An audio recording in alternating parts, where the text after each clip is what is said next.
123, the nays are 295. The joint resolution is not passed without objection. The motion to reconsider is laid upon the table. For what purpose does the gentleman from Pennsylvania seek recognition? Speaker, I ask unanimous consent to have my name removed as a co-sponsor of House Joint Resolution 69. Without objection, so ordered. Thank you. Thanks, Pat.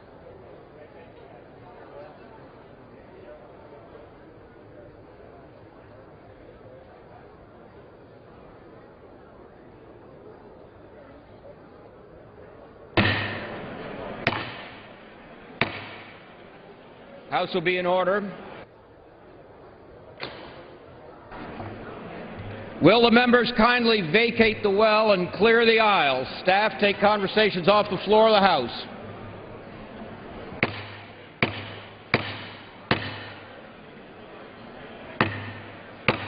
What is Dennis doing up there? Is he going to seek recognition?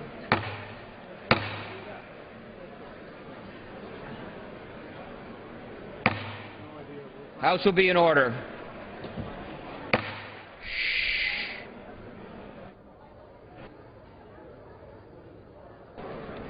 Will members kindly take their conversations from the floor?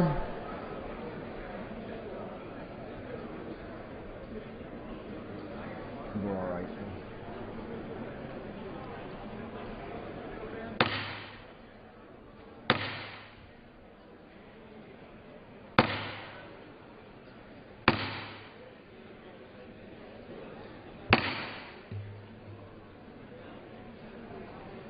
House will be in order.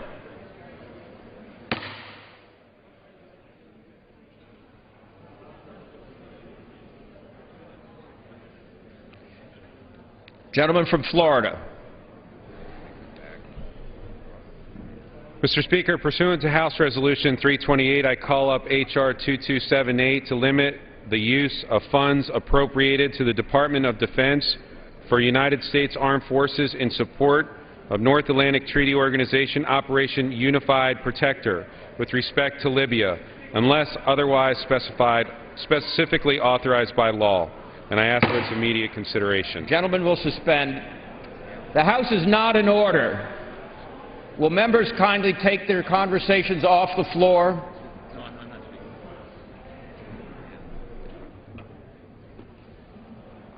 The clerk will report the title of the bill. H.R. 2278, a bill to limit the use of funds appropriated to the Department of Defense for United States Armed Forces in support of North Atlantic Treaty Organization Operation Unified Protector with respect to Libya, unless otherwise specifically authorized by law. Pursuant to House Resolution 328, the bill is considered read. The gentleman from Florida, Mr. Rooney, and the gentleman from Washington, Mr. Smith, each will control 30 minutes. House will be in order.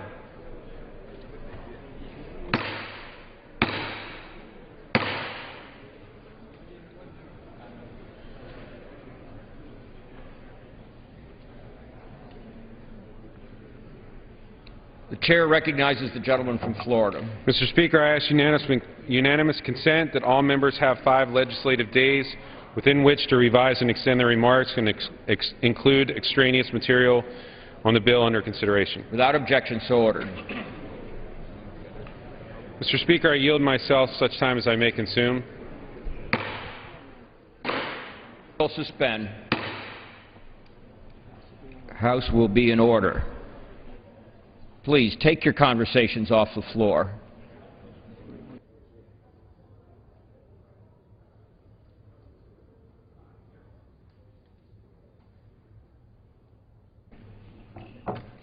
The gentleman from Florida is recognized.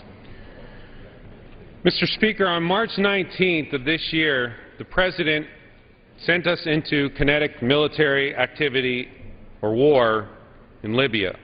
Within 48 hours, the President notified the Congress, in accordance with the War Powers Act, of his decision to do so. For 60 days, the President, under the War Powers Act, had the opportunity and chose not to come to this body and make the case as to why being in Libya was important. On the 60th day, he wrote a letter to this body saying that he would welcome authorization, but he's not asking for it. Time and time again on the Armed Services Committee, we were presented with speakers from the administration who would give certain updates on various matters, to which I would ask, are you here to ask authorization for ongoing activity in Libya? And the speakers, the witnesses, would say no. After 90 days and the President has not ceased activity or hostilities in Libya, the time has come and gone, and we've sent our indication over to the administration time and time again that we disapprove. But because the War Powers Resolution, by some, either in the Republican or the Democrat or in the House or the Senate, is questionable whether or not they consider it constitutional or not, the President has operated in what we now know is called this zone of twilight as to whether or not he even needs our approval. So what are we left with? Mr. Speaker, we're left with today our option under our ability under the power of the purse to restrict funds from ongoing operations in Libya. Without it, and without the Supreme Court weighing in on whether or not the war powers is unconstitutional, in my opinion, the President is breaking the law, but he is being restricted by no body and being able to continue unfettered. Some have said that the War Powers Resolution isn't worth the paper that it's written on. To that I say, based on what Supreme Court decision? Based on what precedent? There is none, because the courts haven't weighed in on it. I know some of our colleagues here have a pending case before the court, and I wish them well. But what if they don't accept the case? What if they say these members, as they have said before, don't have standing? Then we're right back to square one. Mr. Speaker, today we have the opportunity to send a message to the executive branch, and this transcends party, but it exerts our power under the separation of powers to say we, the House of Representatives, are relevant. We, the House of Representatives, are exercising our ability that the Founding Fathers gave us and the ability to declare war, because they wanted us to have this deliberation, this debate that we're having here today, arguments that have been made on both sides that have been very good. Because the last thing that we want as Americans is for some president, whether it's this president or some future president, to be able to pick fights around the world without any debate from another branch of government. It's the most difficult thing we have to do as government officials, and that's send our kids into harm's way. So it has to be a sober, deliberative, long debate. And the President had 60 days and chose not to engage in that debate. So here we are today saying, if you choose not to come here and get authorization, we are going to stop it until you do. The President always has the ability in the future to come and try to get authorization for what he's doing in Libya or anywhere else. So, Mr. Speaker, I rise in support of my bill to withdraw funding from future engagement in Libya, and I reserve the balance of my time. The gentleman reserves his time. The gentleman from Washington. Thank you, Mr. Speaker. I yield myself 3 minutes. The gentleman is recognized for 3 minutes. Thank you. The bottom line with this resolution, and I think the gentleman made a lot of very fair points. I certainly think that, the White House could have handled it better in terms of communicating with Congress. But what this resolution would do, that he has presented, would be to end our mission in Libya. So all of the debates and arguments that you heard from the previous discussion apply to this just as well. It has some limited options in terms of what the President could continue to do in support of NATO, but it very specifically disallows any effort at air support, any effort at suppressing opposition fire. It does allow for aerial refueling, it allows for rescue missions, but what the military has made clear is they will not do that without all of the other assets that are necessary to suppress enemy fire. We are not going to send up our aerial refueling apparatus, our aerial refueling planes, if we know we can't protect them from being shot down. So the effect of this resolution is to, again, end the mission in Libya. And people have different opinions about where they should come down on that. I don't believe that we should end the mission in Libya. I do believe that Congress's voice should be heard on this issue. And that is why I supported the previous resolution that would have authorized that. So I don't think that we should stop what we're doing in Libya. And getting back to the previous debate, there have been some comments that have been made that I want to be sure and correct.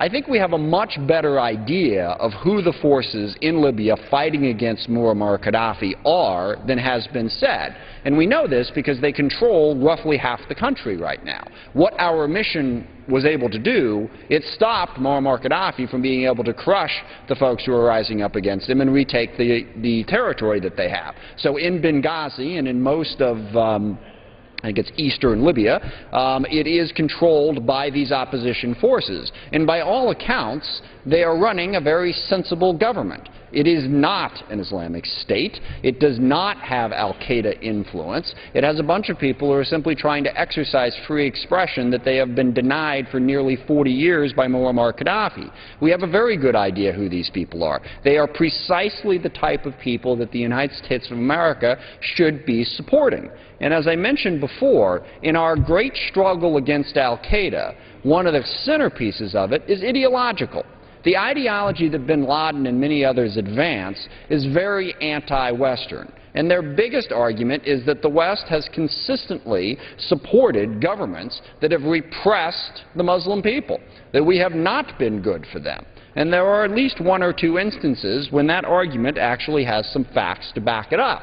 And now we are presented with the chance to support a legitimate group of people who want basically what we have, democracy. They want the ability to vote for their representatives. They want a voice in their government. And we are going to pull the rug out from under them. And keep in mind, this is a very limited mission. It is NATO-led, but we are offering critical support to make it possible. And if we vote for the Rooney Resolution, we will pull all that away. And right at the moment, in fact, there was a newspaper story this morning about how Gaddafi is talking about leaving Tripoli because the pressure is getting too great on him. We have had continual members of the Libyan government abandoning Gaddafi. He is ready to fall. And those voices of Libyan people who want the very freedoms that we all say we want for them are ready to rise, and we are going to reverse that by pulling out this minimal level of support that we are offering. That is the effect of the Rooney Resolution, and therefore I oppose it, and I reserve the balance of my time. The gentleman reserves his time. The gentleman from Florida. Mr. Speaker, I yield 3 minutes to my friend from Texas, Mr. McCall. The gentleman from Texas is recognized for 3 minutes. And I thank the gentleman from Florida for yielding time and commend him for this legislation. Mr. Speaker, I rise today in support of this bill and in defense of the Constitution. The Founding Fathers clearly intended for Congress to have the power to commit this nation into armed conflict. Article 1, Section 8 of the Constitution states that Congress shall have the power to declare war. Our first Commander-in-Chief, George Washington, knew that when he said the Constitution vests the power of declaring war in Congress. Therefore, no offensive expedition of importance can be undertaken until after they have deliberated upon the subject and authorized such a measure. That is exactly what this bill is about. And President Obama, when he was a senator, knew this when he said that the President does not have the power under the Constitution to authorize a military attack in a situation that does not involve stopping an actual or imminent threat to the nation. He went on further to say that no law can give Congress a backbone if it refuses to stand up as a co-equal branch. The Constitution made it. I couldn't agree more with him. But unfortunately, as President, Mr. Obama appears to no longer agree with his prior interpretation of the Constitution. And in reviewing the War Powers Act, we can argue that it is unconstitutional. But that is for the Supreme Court to decide. In applying the War Powers Act to the facts here in this case, it is clear that the President failed to comply with the requirements to get congressional approval. And when we examine the merits of the case for involvement in Libya, this administration has wholly failed to define a clear national interest, mission, or goal. Why are we there? Are we there to kill Gaddafi or to provide humanitarian aid? And since when does humanitarian aid come from a missile launched from a Predator drone? And who are these rebels that we are supporting? The administration has failed to provide Congress with a clear answer to this question. But we do know that some of them are tied to terrorist organizations. The bill introduced by my good friend from Florida, Mr. Rooney, reasserts Congress's role as a co-equal branch of government. And it sends a clear message to the President that he must get congressional approval before he commits this nation to war, as he stated when he was in the United States Senate. And with that, Mr. Speaker, I urge a yes vote on this bill, and I yield back the balance of my time. Back his time. The gentleman from Washington. Thank you, Mr. Speaker. I yield 3 minutes to the gentlelady from Texas, Ms. Jackson Lee. Gentlelady from Texas is recognized for 3 minutes.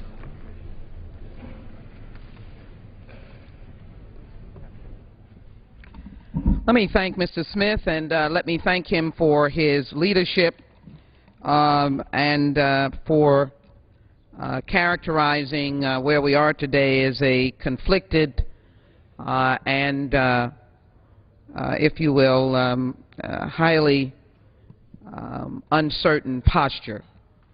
I'm looking at the vote count, and it looks as if 225 Republicans voted against a time certain to get out of Libya. If you read the resolution H.R. 2278, and I'm looking over and over again, there really is no print as to a time certain. There is a nebulous statement about limiting funds for such things as search and rescue, intelligence, surveillance, and reconnaissance, aerial funding, and operational planning. That can go on ad infinitum. We can take the American people's money forever and ever and continue in this effort. I don't like where we are today. Constitutionally, it is true. It is Congress's right to declare war, and the War Powers Resolution, which my good friends on the other side of the aisle are now debating on its constitutionality, and of course they've used it in the past, does indicate that it was done in order to track the Constitution and allow congressional consultation. There was a letter sent by the President. There has been a report sent, but there's no doubt that this was not handled right. But in the Iraq War, an unnecessary war, no Arab League states asked us to join with them. There was no defined threat to the United States in the Iraq War, as we said. We left the Afghanistan war to dilly-dally in Iraq and lose 4,000 soldiers. So where is the lack of hypocrisy here? Right now, the Arab League has asked us to join them. Right now, our NATO allies are engaged in trying to get rid of an oppressive abuser and a person who has killed his own people. Where is the dignity on this place? It's nothing but politics. And I respect my colleagues who want to make choices about which direction they want to go. But I will tell you, I'd much rather have to be able to vote for something that is time certain, ending in 1 year and before. And if there is not a definitive end, then I will offer a privileged resolution to get out of Libya. But I don't want to abandon my friends in the Arab states who are now struggling for democracy. Why is Syria different? Why is Yemen different? Why is Bahrain different? You're absolutely right. Because other forces are engaged in Syria, Yemen, and Bahrain. And the Arab states are attempting to negotiate. And so I'm not interested in willy-nilly going into all kinds of wars. I'm not interested in going to Syria or Yemen or Bahrain, but I am interested in being consistent. And we now have an operation, and we can tell that there is movement by those who are rebels, and I'd like my friends to document for me. If they have got a documented presence of al-Qaeda, then they can tell us that. But right now, we have an obligation, and we can't play politics, and this resolution is nothing but politics because it does not end when we're supposed to get out. It just says ad infinitum. Has expired. The gentleman from Florida. Yeah, 15. I yield an additional 15 seconds. Gentlelady's recognized for 15 seconds. It is a continuous, unending obligation to be able to be in Libya. I would much rather have a definitive act, which is to say that we have no more than a year, and I would offer to the White House that we would like reports sooner than that, and some of us may wish to go forward with another resolution to move us out, but I will not be supporting politics today. I have to support those who are fighting for justice in Libya. The gentlelady has expired. The gentleman from Florida. Mr. Speaker, I yield 2 minutes to the gentleman from Ohio, Mr. Kucinich. I would beg the pardon of the distinguished gentlelady from Texas, because there are those of us who oppose this bill in principle, and we believe we're fighting for justice as well. I want to state that if you believe the war should end, then at least believe we should limit it today. And that's what Mr. Rooney does. I oppose this war. It's unconstitutional. It's in violation of statute. And there's a two-step way to end the war. Vote for Rooney, step one, and the Kucinich-Amash amendment, which defunds the DOD bill. You can do that when we come back. But to claim that the Arab League is somehow asking for us to continue this attack on Libya is plain false. The fact of the matter is we have Al Jazeera reporting that Italy's foreign minister and the outgoing head of the Arab League have each called for a halt to hostilities in Libya. That it was reported that Amir Moussa, 2 days ago, he's the outgoing head of the Arab League, he said now is the time to do whatever we can to reach a political solution. And that has to start with a genuine ceasefire under international supervision. So you don't have the Arab League's head here saying, oh yeah, America, come on, go for it, prosecute the war, bomb Libya. No, they're not saying that at all. We've got to be very clear about that. Even China, who's eating our lunch financially, they're not involved in this war. They're saying there ought to be a political solution. That from the Chinese minister 2 days ago. We've got to be careful about our intentions here. And our intention should be to end this war, and we can do it with Rooney's bill. The resolution isn't perfect. It doesn't end the war in its entirety immediately. But it does make clear that the United States will not take over the war as European support continues to diminish. You know, the Kucinich-Amash amendment is complementary. We want to end U.S. involvement in the war in Libya. We can do it in 2 steps. Vote yes for Mr. Rooney's bill, which ends direct hostilities immediately, and support Kucinich-Amash when it comes up in 2 weeks. I yield back. Gentleman's time has expired. The gentleman from Washington. Thank you, Mr. Speaker. I yield 3 minutes to the gentlelady from Ohio, Ms. Capter. Gentlelady from Ohio is recognized for 3 minutes. Thank you. I thank Ranking Member Smith for yielding me the time and ask unanimous consent to place extraneous materials in the record. Without objection. I rise in support of this bill as the prior resolution is better late than never. Here again with Libya, Congress follows in the wake of major executive branch military action absent congressional authorization. I sent a letter to President Obama on March 22nd regarding what was then called Operation Morning Dawn and have never gotten an answer. When one looks at the duration of U.S. military engagements in the Middle East, North Africa, and Central Asia, and what the future might bring, these are the longest wars and military actions in U.S. history. Our nation has fallen into deep debt directly connected to our expenditures of over $1 trillion in the past decade on wars that have not been paid for. And creeping defense commitments in that region and globally now consume over half the U.S. discretionary budget annually. It is an astounding predicament 20 years after the end of the Cold War. As jobless Americans question whether our federal government even sees their plight. We all know freedom is not free, but it is largely the American people that are bearing this military burden more and more each year. What is most striking is that other nations in the region in which we are fighting are simply not carrying anywhere near their fair share of the load of boots on the ground, nor have they measured up either in terms of putting their treasuries at risk. Unless an alliance of nations in that region fight for freedom themselves, they won't own it, and we can't transfuse it. Sadly, compared to the moral justification for World War II, which historians termed Americans' most just foreign war, our nation in the current period is drawn into resource wars in far-flung places that history is likely to judge as morally indefensible. The world is full of bad dictators, but it always seems the dictators America is most interested in are those that sit atop huge oil reserves. Libya has the world's 9th largest oil reserves and exports 1.5 million barrels a day. I'll be placing several articles in the record that document West Europe's dependence as well as Canada's reliance on Libya's oil investments and the Libyan president's threats to nationalize those investments, which even has affected China. The West's utter and growing reliance on imported petroleum has twisted our foreign policy and crippled our domestic economy time and again, as we import half of what we consume. Until Americans clearly see our predicament, our nation will keep repeating these same mistakes. Let us be clear on the nature of the Libyan economy. 95% of its exports are oil.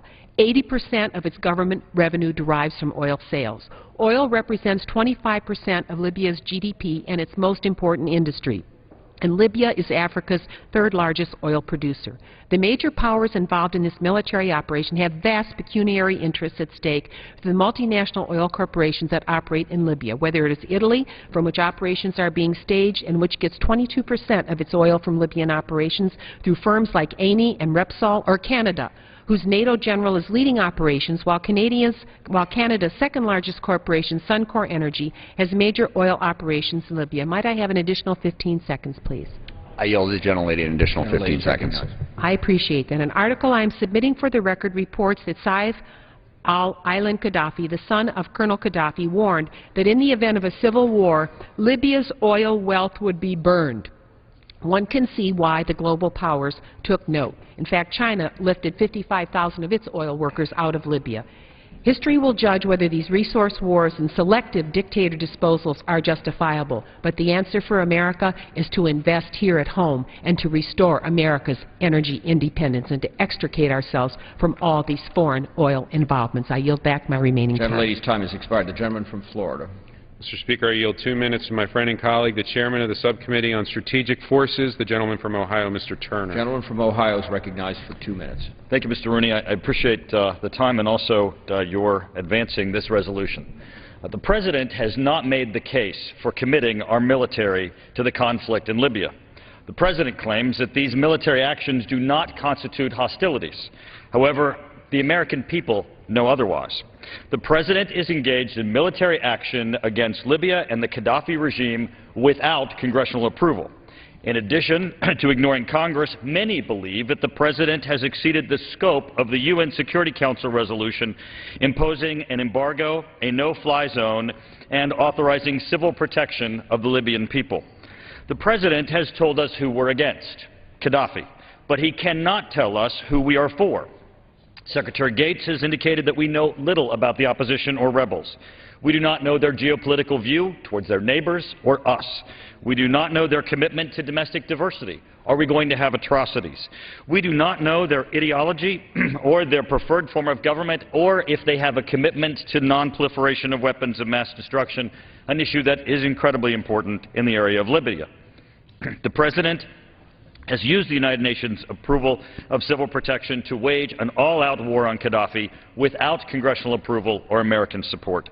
U.S. Admiral Locklear, in charge of the NATO operations against Libya, recently stated that ground troops would be needed to provide stability in Libya once the Gaddafi regime falls. And yet, the President has not provided us any information about what a post-Gaddafi Libya will look like or what will be our involvement. He is committing us to an extended military action, and for Congress to be relevant, the voices of this body need to be heard. I support the passage of Mr. Rooney's resolution limiting the use of funds appropriated in the DoD in support of U.S. activities in Libya unless otherwise authorized by law. This passage of this resolution is an important step to limit the role of the U.S. military. I urge passage of H.R. Res. 2278. Yield back. Gentleman yields back his time. Gentleman from Washington. Thank you, Mr. Speaker. I now yield 3 minutes to the gentleman from Virginia, member of the Appropriations Committee, Mr. Moran. Gentleman from Virginia is recognized. Thank for you, 3 Mr. minutes. Speaker. Mr. Speaker, if this resolution passes and we weaken NATO's mission, Gaddafi may very well prevail. His forces will then kill, rape, and torture all those Libyans who opposed him, as he is already trying to do. Gaddafi has reportedly kidnapped thousands of people, including young students, to serve as human shields and march at the vanguard of his forces. If any of his own soldiers refuse to gun down unarmed innocent civilians, they're shot immediately. Once he's done with his own people, he'll turn his attention to those NATO and Middle Eastern nations that attacked him and seek revenge. Remember, this is a man who is already responsible for the deaths of 189 innocent passengers on Pan Am 103. Let's face it, this is not about whether the Obama administration has been thorough enough in explaining the Libya rationale to Congress. Members understand why the President intervened. We can read, we can think, we can decide. The real question is, will we politicize this effort in the same way that the Republican Congress politicized President Clinton's successful intervention in a NATO-led mission in Bosnia 15 years ago? The limited action we're taking to support the NATO mission in Libya does not rise to the level of conflict meant to be governed by the War Powers Resolution. Presidents of both parties have initiated similar actions in Grenada, Panama, Somalia, Bosnia, Haiti, Kosovo. You know, what this really is about, the transcendent purpose of this mission, is to seize an opportunity to show the world, particularly the young majority of the Arab and Muslim world, who are thirsting for economic and political freedoms, that we are on their side. We have the opportunity to show the Arab world and every nation on earth who we are as a people. It shouldn't matter who's in the White House. We should be united in the cause of democracy. We should debate, but when the debate is over, politics should take a back seat to policy. The legacy of America is that we will fight tyranny and defend innocent people as best and as forcefully as we can, in good economic times and bad. This debate should come to an end. We know exactly what's at stake. If Gaddafi is allowed to violently suppress the uprising in Libya, it will mean many more years of despotic rule. Isolated by his repulsive acts of repression and buoyed by oil wealth, he'd have nothing to lose by aiding violent, subversive groups in neighboring countries, including those with vulnerable fledgling democracies like Tunisia and Egypt. That would not only be a defeat for democracy in the region, it would be a death blow for NATO, the most important military alliance the world has yet achieved. Imagine if just 2 weeks after Secretary Gates excoriated... May I have one more minute? Do you have one more minute? I yield to an additional 30 seconds. 30. Thank you, Mr. Chairman.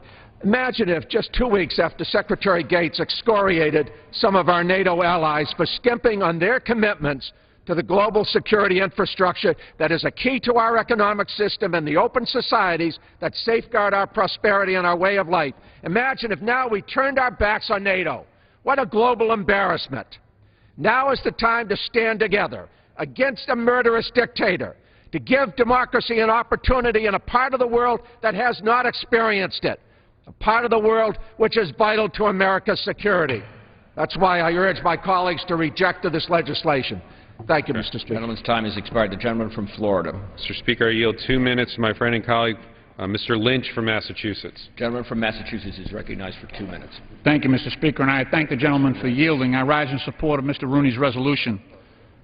Mr. Speaker, it's a sad irony that at the same time that we're committing our sons and daughters to an armed conflict in Libya in support of democracy and the rule of law, that we are also here at home trampling on the fundamental principles of separation of powers and the plain language of the United States Constitution, which is the supreme rule of law in our land. I've heard several times now an argument that this is about politics. Well, in fairness, politics is to Congress like wet is to water. We cannot avoid that. But the United States, this issue is really one of substance, and the United States Constitution clearly states that the President's power as Commander-in-Chief to introduce armed forces into hostilities may be exercised only pursuant to 3 circumstances. First, a declaration of war. Secondly, a specific statutory authorization. And number 3, a national emergency created by an attack on the United States or its territories. None of those circumstances is in evidence here today.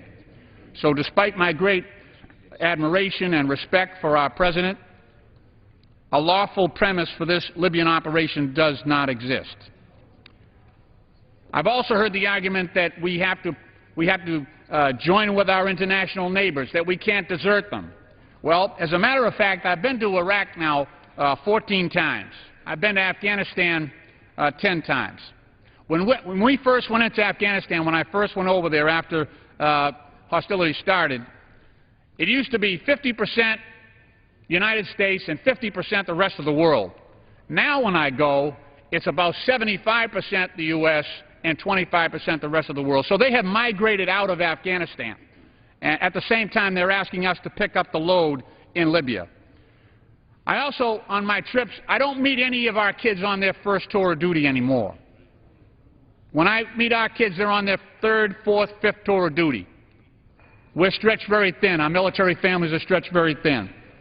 And I think we should allow our international neighbors to pick up this load. So I urge my my colleagues on both sides of the aisle to support Mr. Rooney's amendment, and I yield back. Thank you, Mr. Speaker. The gentleman from Washington. Thank you, Mr. Speaker. I yield 2 minutes to the ranking member of the Appropriations Committee, gentleman from Washington. Gentleman from Washington is recognized for 2 minutes. The strict limitation of funds in the resolution offered by Mr. Rooney of Florida would end our involvement unilaterally. I believe this action would be unwise and that it would materially harm our relationship with NATO allies from whom we will undoubtedly require support in the future. It would also undermine the worldwide effort to protect the people of Libya. Now, in this amendment, there are exceptions. Search and rescue, intelligence, surveillance, and reconnaissance, aerial refueling, and operational planning. And I asked the majority if they would put in suppression, because you can't conduct these other missions without suppression. And if we don't have the ability to suppress enemy air defenses, the Allies will not be able to continue the bombing campaign. So all of these things that the gentleman says he wants to do and have exceptions for will be undermined by not having suppression. Today, F-18 Growlers go in on these missions. They suppress the enemy radars so that the bombing can continue. So I think this is fatally flawed because of the lack of suppression, and I feel that we now have to vote against this because of that fact. And I tried to offer this as an amendment, but I was told that they weren't interested. So I just hope you understand that you really are undermining this mission. You are really undermining NATO, and this deserves to be defeated. Gentleman's time has expired. The gentleman from Florida. Mr. Speaker, I yield 2 minutes to my friend and colleague, the gentleman from New York, Colonel Gibson. Gentleman from New York is recognized for 2 minutes. Well, thank you, Mr. Speaker, and I thank the gentleman from Florida for yielding me time to speak today. I've been opposed to this operation in Libya from the very start. In terms of national security priorities, we should be focusing on rapidly and successfully completing operations in Iraq and Afghanistan, reorganizing the national security establishment to more effectively wage counterterrorism operations against al-Qaeda, and resetting the DoD to defend our cherished way of life in a manner consistent for a republic, not an empire. Going forward, we need to learn from these experiences and exercise more discipline, not getting involved in operations like Libya where vital national security interests are not present. We should cease our involvement in Libya immediately. I'm supporting this resolution to cut off funds for combat operations. I view this as a good start. But I want to be clear. I will not be satisfied until all funds are cut off for this operation, no exceptions. Then we need to revise the War Powers Act to ensure we never again end up with a president taking this country to war without proper authorization. We need to rediscover the Founders' intent on this critical issue, and I've introduced legislation, the War Powers Reform Act, to make it so. The War Powers Reform Act clarifies when the President may deploy forces into hostilities or imminent threat of hostilities. 1, declaration of war. 2, statutory authorization. Or 3, a national emergency created by an attack on the United States or an imminent threat of an attack on our country. If none of these circumstances are met, the President must first come to Congress to obtain authorization before deploying forces. The key change in the War Powers Reform Act is that without prior authorization, the President may not obligate or expend funds to deploy troops into combat. Congress must act to restore constitutional balance and the voice of the American people.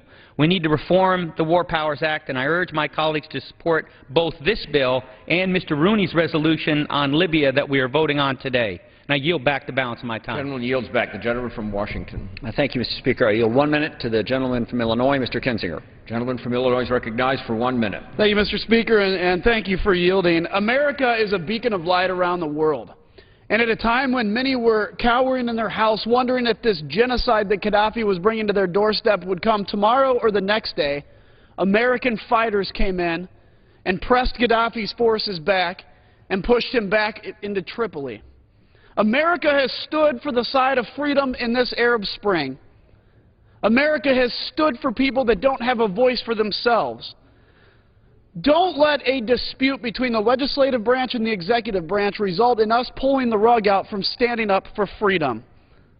America has a responsibility to finish this through, to stand with our allies. To leave now means Gaddafi wins, period. I urge a no vote to this resolution, and I thank my colleague for yielding, and I yield back. Gentleman's time has expired. Gentleman from Florida. Mr. Speaker, I yield 2 minutes to my friend from Oklahoma, Mr. Cole. Gentleman from Oklahoma is recognized for 2 minutes. I thank you, Mr. Speaker, and I thank the gentleman for yielding. I rise, Mr. Speaker, in reluctant opposition to this amendment, or this resolution. It's well-intentioned, without question. It's meant to limit our involvement in Libya, it's meant to support our allies, and it's meant to rein in a president who, in my opinion, is conducting an illegal and certainly unauthorized war. It does both too little and too much. It does too little, frankly, because even after it's passed, the President will continue essentially to be able to operate as he's been operating for several weeks. And it does too much because it gets us into a situation where we effectively micromanage the military by literally listing what missions they should take. The resolution neither holds the President accountable nor ends our involvement in Libya. And it essentially leaves things exactly where they are. Congress should reassert its constitutional authority, Mr. Speaker, by either authorizing the use of military force or ending it. This resolution avoids either course. It postpones a decision, and in doing so, in my view, it erodes the constitutional war-making authority of Congress and enhances an executive branch that is already overreaching. We will appear to do something, and we will actually do nothing. And so for that reason, I reluctantly urge the rejection of the resolution. The gentleman yields back his time. Gentleman from Washington. I yield 2 minutes to the gentleman from New Jersey, Mr. Andrews. Gentleman from New Jersey is recognized for 2 minutes. Without objection, so ordered. Thank you, Mr. Speaker. When the President of the United States went to the United Nations Security Council to urge intervention in the Libyan civil war, he frankly missed a stop. He should have come here first. And this Congress should have debated the wisdom or lack thereof of that effort. Knowing what I know about this, had that debate taken place here, I would be one who would voted against authorizing the use of force here, because I do not believe we have a vital national security interest in the Libyan civil war. I'm going to oppose this resolution, however, because I think that two constitutional wrongs do not make a right. Again, I believe the President should have come here and sought the authorization of this Congress before he initiated these hostilities, and they are hostilities. But when we have people at risk, when we have lives on the line, I think this resolution raises a practical and a constitutional problem. The practical problem Mr. Dix alluded to a few minutes ago, and I can think of another variation. If a NATO ally is sending people into Libya on an intelligence gathering function and asked us to provide air cover for that function, is that an intelligence operation or isn't it? I don't know. There's a good argument on either side, but it's an adjudication that I don't think a U.S. commander in the field ought to have to make. I think it's a practical confusion that does not serve us well when people are at risk. And then secondly, just as the President has the obligation, I believe, to seek approval of this body and the other one before he initiates hostilities, he also has the responsibility to conduct those affairs once they begin. Our role is to oversee and fund or not fund such activities, but it is not to interfere with them. I think this is an impractical interference, so I'm going to vote no. Gentleman's time has expired. The gentleman from Florida. Mr. Speaker, can I inquire as to time remaining? Yeah, the gentleman from Florida has 14 minutes remaining, and the gentleman from Washington has 12 minutes remaining. Mr. Speaker, I yield 1 minute to my friend and colleague from California, Mr. Sherman. Gentleman from California is recognized for 1 minute.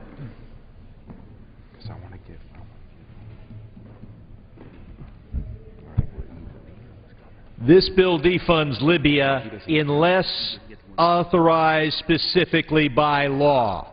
If it passes long before it's passed by the Senate, the President will come to us and ask for authorization.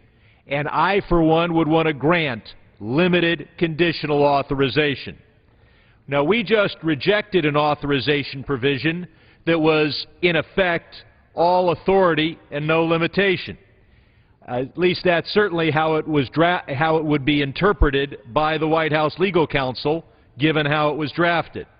The House should consider real binding limits and conditions, because democracy and rule of law for the people of Libya is important, but democracy and rule of law for the people of the United States is more important.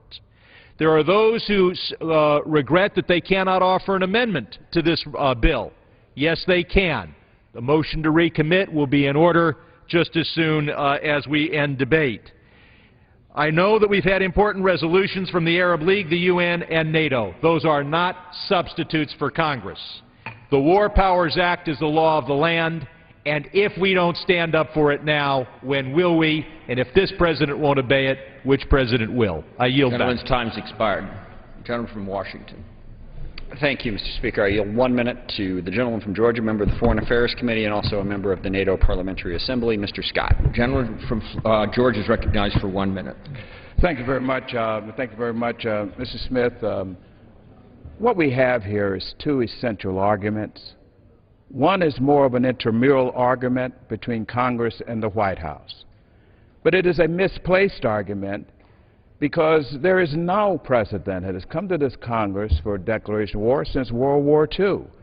And granted, we've been in 7 or 8 major conflicts. But this is much greater than this conflict between the White House and this Congress. And unfortunately, I believe that this measure is just an attempt to, rather in a strong way, get the attention of the President, and maybe to chastise the President a bit. So surely. But I think if you look at the record, there were communications here. But there is a larger, profound message here. It's not a message that this is to send to the President. This is a bad time piece of legislation because it sends the wrong message to the world. Ladies and gentlemen of the Congress, we are the leaders of the free world. America is a great country, and our standing is at stake, and this move, this bill, will pull the rug out from under NATO at precisely the time when we need to be sending a strong message of encouragement. The United States is in a support role here. So it is very important that we defeat this amendment and make sure that we send the right message to our allies that we will not pull the rug out from under them. The time of the gentleman's expired. The gentleman from Florida. Mr. Speaker, I yield 1 minute to my friend from Massachusetts, Mr. Frank. The gentleman from Massachusetts recognized for 1 minute.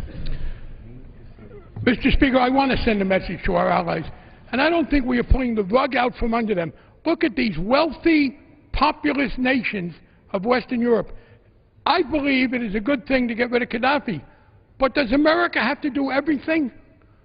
People say we're the indispensable nation. That's a terrible burden to impose on ourselves. We can't afford it, and it cannot be done effectively. Let's get people who can dispense with us. My friend, the ranking member of the Appropriations Committee, says, look, we have to do this because NATO can bomb, but they can't suppress. What a great bunch of allies. They can bomb unarmed people, but if they shoot back, they got to come running to us. Yes, I want to send a message to NATO. Gaddafi's a bad guy. If England and France and Italy and Germany and Spain and the Netherlands and Scandinavia can't together muster the military force for this weakened, poor nation, then let's re-examine the value of this allies. You know, there was in the King and I, when he says, if the allies are weak, am I not best alone? Yeah, I want to tell our allies it's time for once for them to step up. This is not to protect Gaddafi. It's to say that America can no longer be asked to be the one that does everything, everywhere, every time. Our allies have to step up. Gentleman's time has expired. Gentleman from Washington. Thank you, Mr. Speaker. I now yield 2 minutes to the gentleman from Texas, Mr. Paul. Gentleman from Texas is recognized for 2 minutes. I thank the gentleman for yielding.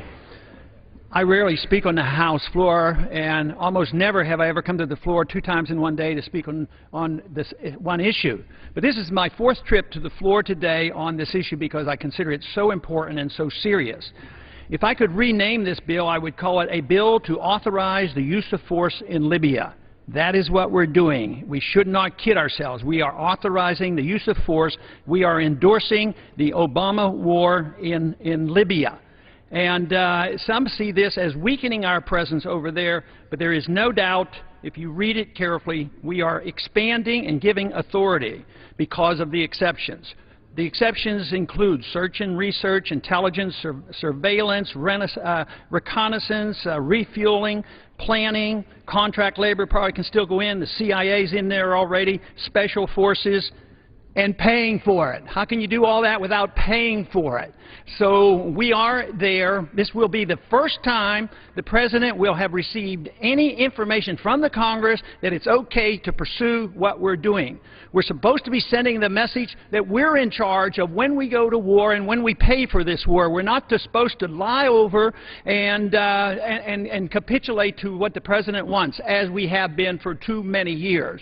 So there is no doubt that I think the proper vote here, the proper constitutional vote, the proper vote for the best of our national interests, the best vote for peace, is to vote this resolution down, just as we voted the previous resolution down. We should prohibit the use of funds.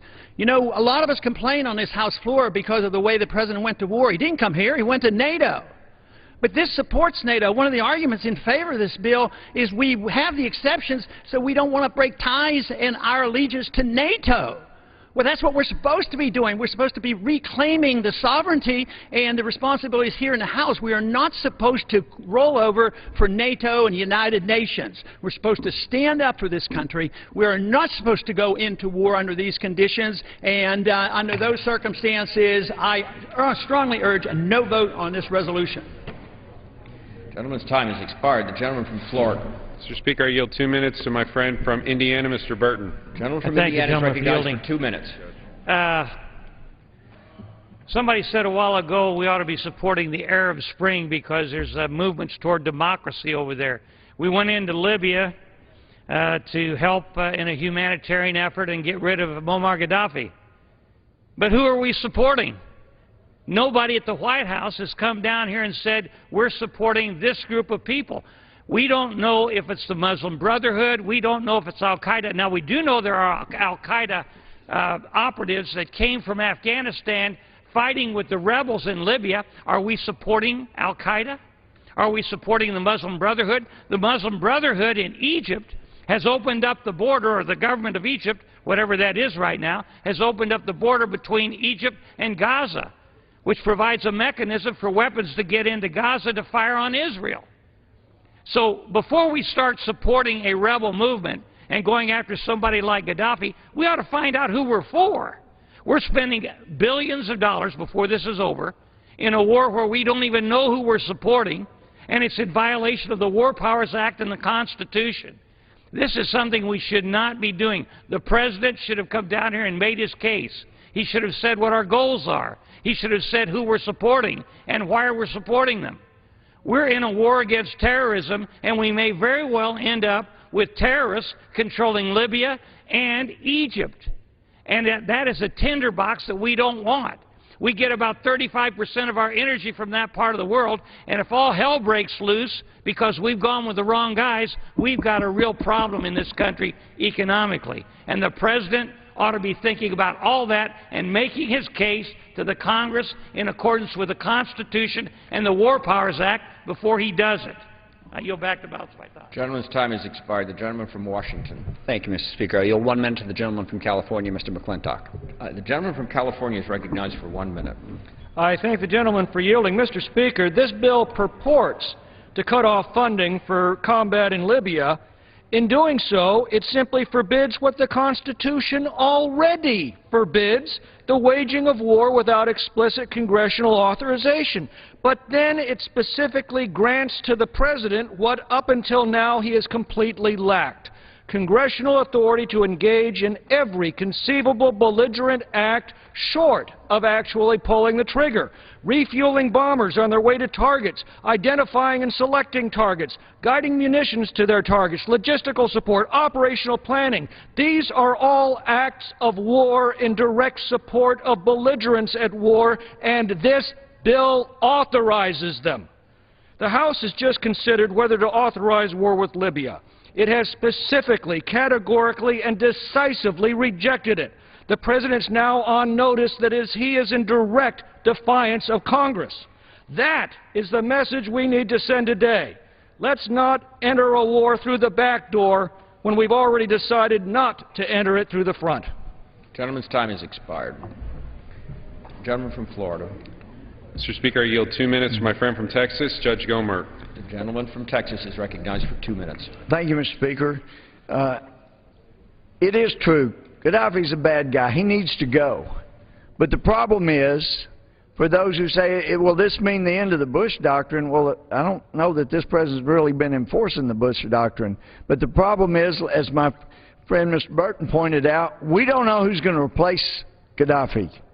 It's not in our national interest to help what may be another Iran with Khomeini and Ahmadinejad come to power.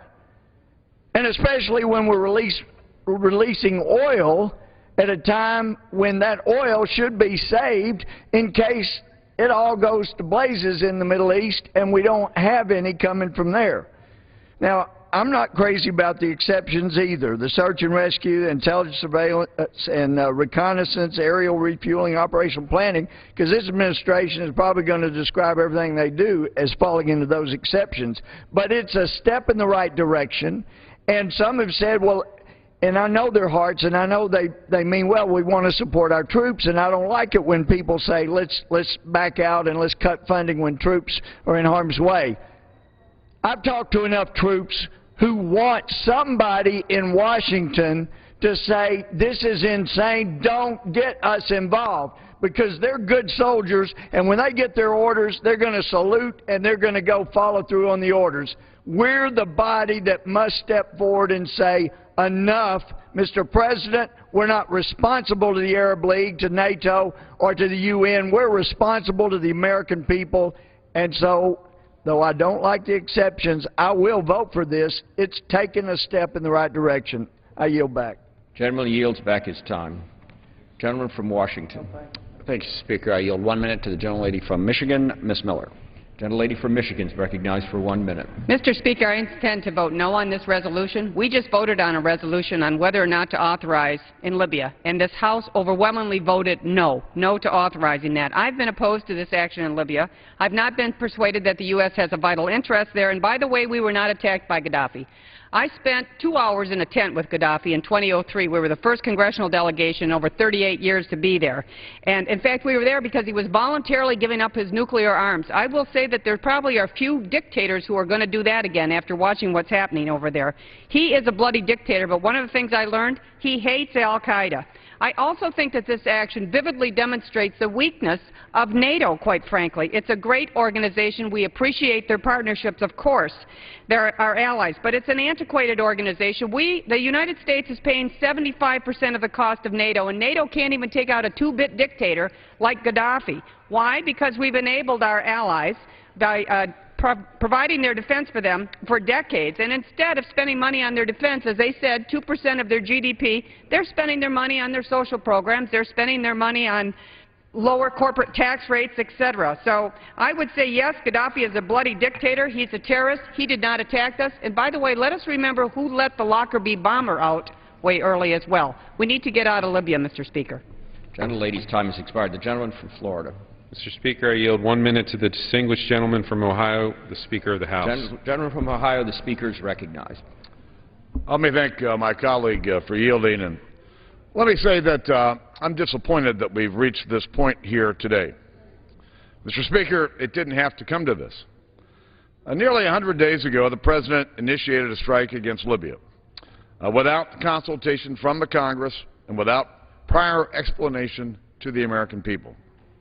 Then as now, we all supported the removal of the regime in Libya, a regime that was slaughtering and is slaughtering its own people.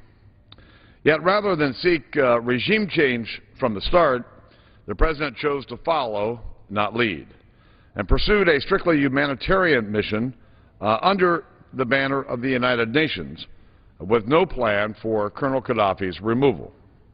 So at the outset, we asked some very straightforward questions of the President. Why isn't removing Gaddafi a part of this mission? What if he doesn't leave? Who are the rebels that we're there helping to fight? How long is this going to last? And at what cost? And what does success look like? These were questions that the administration would not or could not answer. Under our Constitution, the Commander-in-Chief has the authority to take actions necessary to protect our national security. This is an authority which I, in this House, respect. But it does not free the President from accountability to the American people, to this Congress, or to the rule of law. Now, whatever your opinion of the War Powers Resolution may be, the fact is it is the law of the land and simply cannot be ignored. So 3 weeks ago, this House overwhelmingly passed a bipartisan resolution asking the President to explain how this mission is consistent with our national security goals, to justify continuing this operation without authorization. He responded by telling us he didn't need Congress because there are no, quote, hostilities taking place in Libya. Well, we soon found out even his own lawyers don't buy that argument. Now, if the Commander-in-Chief is going to take our forces into war, he must take ownership of it. And if the President believes that missile strikes and drone operations taking place in Libya are critical, it's his responsibility to explain to the American people and to seek authorization from this Congress. Because the President has failed to do that, because he has failed to fulfill his obligations, we are here today. Now, make no mistake, I support the removal of the Libyan regime. I support the President's authorities as Commander-in-Chief. But when the President chooses to challenge the powers of the Congress, I, as Speaker of this House, will defend the constitutional authority of the legislature. This bill represents, I believe, a reasonable approach. By allowing our forces to continue playing a limited support role, it would not undermine our NATO partners. It would, however, prevent the President from carrying out any further hostilities without Congress's approval. And it would exercise Congress's constitutional power to provide some much-needed accountability. I believe this is a responsible approach, and I believe this House should support it. I yield back.